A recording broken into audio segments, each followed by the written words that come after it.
What's going on, moviegoers? If you're new to the channel, my name is Christian. Welcome to Serial Productions. Bob Iger slams Marvel. The Disney Plus content, you guys, that we've all loved so much has kind of disdained and hurt the brand of the MCU, you guys. But not only that, he was going in on Pixar and Star Wars as well. We all understand that Phase 4 has been very mixed. It's been a mixed bag, right?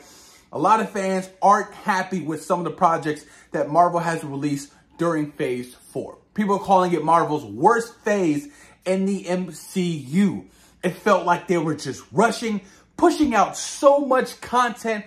Fans didn't know what to do with it. And it wasn't like it was amazing content. It was just okay content. I've seen every single project in Phase 4. I've seen all the Disney Plus stuff, you guys. So I can speak upon this because I'm not one of those fans who's like, well, I'll skip it. I've seen it all. And Phase 4 definitely didn't wow me like I thought Phase 4 was going to wow me. Bob Iger, you guys, the CEO of Disney, he has signed a contract extension to 2026. He's here to fix things over at Disney and get them back on track. Because between Pixar, Star Wars, and Marvel, it seems like the company itself is definitely struggling. And as of today, you guys, the actors are officially on strike. Yes, they are on strike alongside with the writers. That means actors can't act. They're on strike. So we got hyped when we saw Hugh Jackman as Wolverine in the classic, comic book costume. Guess what? Deadpool 3 is most likely halted. A lot of other projects, you guys, as well, will be shut down until they can reach some kind of agreement, some kind of deal. This is huge. This is massive, you guys. Nobody knows how long this can go on for. But guess what? Studios are going to lose money. So they're going to have to bite the bullet and pay their actors and pay their writers, you guys. This is huge. Now, Bob Iger came out in an interview. He kind of went ham. He went ham, you guys. I'm not going to lie. And I kind of agree with certain subject matters of what he was saying, especially with the Disney Plus content, because it's kind of true. And this is coming from Variety, you guys. There have been some disappointments. AntMan and the Wasp: Quantumanium.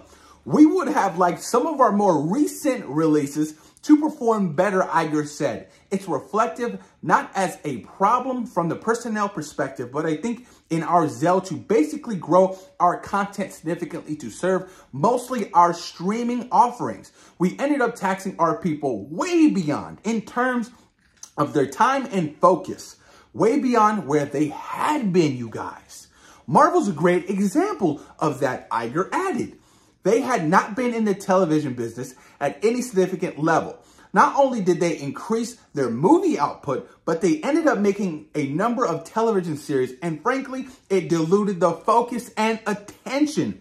That is, I think, more of the cause than anything. Ooh, he went ham. He went ham.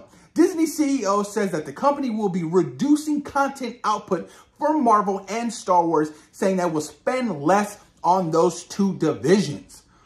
Ooh, you pull back, not just to focus, but also a part of our cost containment initiative. Spending less on what we make and making less. He is not happy. He is not happy right now with the output of what Marvel is doing. AntMan and the Wasp: Quantumanium bombed. And, he stated earlier this year he wasn't a fan of returning characters getting sequels and sequels and sequels, right? It's kind of like, this old drum playing over and over again. So he's not a fan of it. And AntMan and the Wasp: Quantumanium, you guys, definitely struggled at the box office, making less than the first Ant-Man, making less than the second Ant-Man, which is just crazy to me. You have Kang the Conqueror, your next big bad villain in the MCU, going in the Avengers films. And guess what? He drew no attention whatsoever. He was a highlight of the movie, but the film drew no attention. This is crazy to me. It's crazy. But it's facts. The Disney Plus content has been okay at best. okay at best. Yeah, some projects I really liked. Werewolf by Night, you know, the Guardians of the Galaxy Holiday Special. I enjoyed Falcon and the Winter Soldier, WandaVision. You know, they've been okay content. But you lose out on money when you put out these shows that essentially have movie-like quality budgets. It's a show. You're not getting any box office revenue at all. At all. $0. So how are you making your money back? Guess what? Through subscribers, you guys. Through subscribers.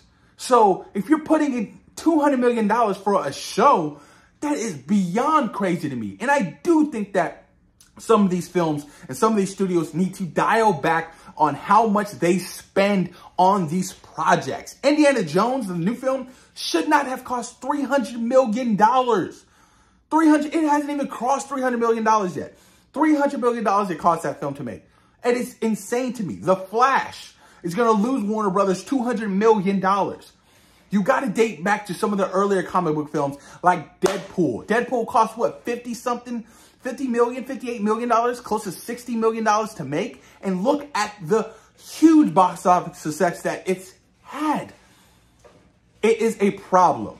It's content overload. It's way too much content. And, you know, Kevin Feige has to really, really dial back on what they're releasing, what kind of characters and what kind of stories they're releasing. I mean, James Gunn was on the Michael Rosenbaum's podcast, and he was talking about how some of these comic book movie creators are getting lazy. He's watching third acts that definitely just feel like nothing's happening. There's no purpose. There's no rhyme or reason at all. And it's kind of true. And James Gunn has been wonderful for Marvel with all three of the Guardians movies. Arguably the best trilogy in the MCU.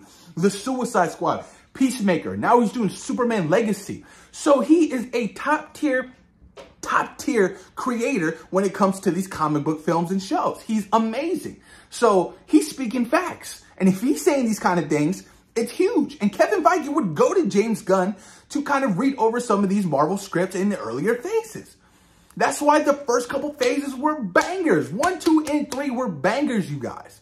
So a lot of stuff has to change. A lot of stuff has to change for Marvel, Disney, or even for, you know, Lucasfilms and, you know, Star Wars and Pixar and stuff like that. Pixar is struggling at the box office.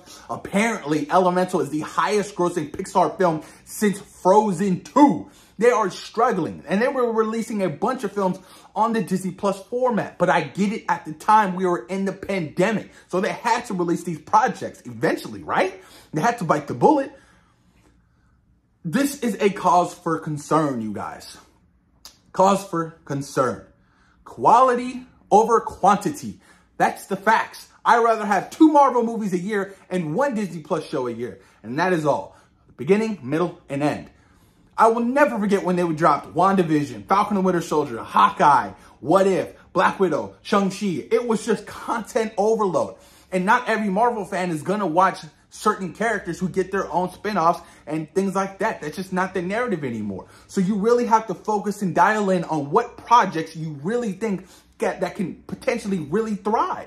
You know what I mean? We don't need a season 2 of Miss Marvel. I'm sorry.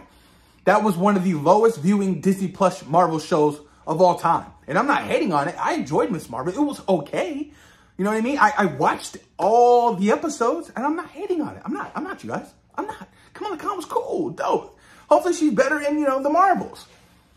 This is going to be very interesting, you guys. This is crazy. I mean, between the actors going on strike, you know, Bob Iger feeling a certain kind of way, and he even you know, mentioned the deal and what's going on and how he feels, and it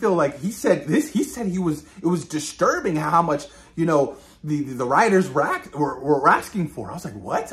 They can't be asking for that much for you to feel disturbed? Like, what are they asking for? One of the She-Hulk writers of the show, you guys, apparently the residual check that he gets on one of the episodes he wrote is $396. And that was the episode where Daredevil appears. Arguably probably the best episode in that whole series. So hopefully they can come to some kind of agreement between the actors and writers and the studios where everybody is happy, everybody's getting paid, and they can push out amazing content. Content that fans love. Quality over quantity. Pay your writers. It's that simple. You guys are multi-billion-dollar corporations. But who am I to say, you know, pay people? You know what I'm saying? I ain't no millionaire, you know what I mean? But who am I to say that stuff? But post your comments down below. Let me know what you guys think about Bob Iger really going in ham on, you know, Pixar, Star Wars, and Marvel. Thoughts and opinions, you guys. Do you agree with him? Let me know down below. Peace.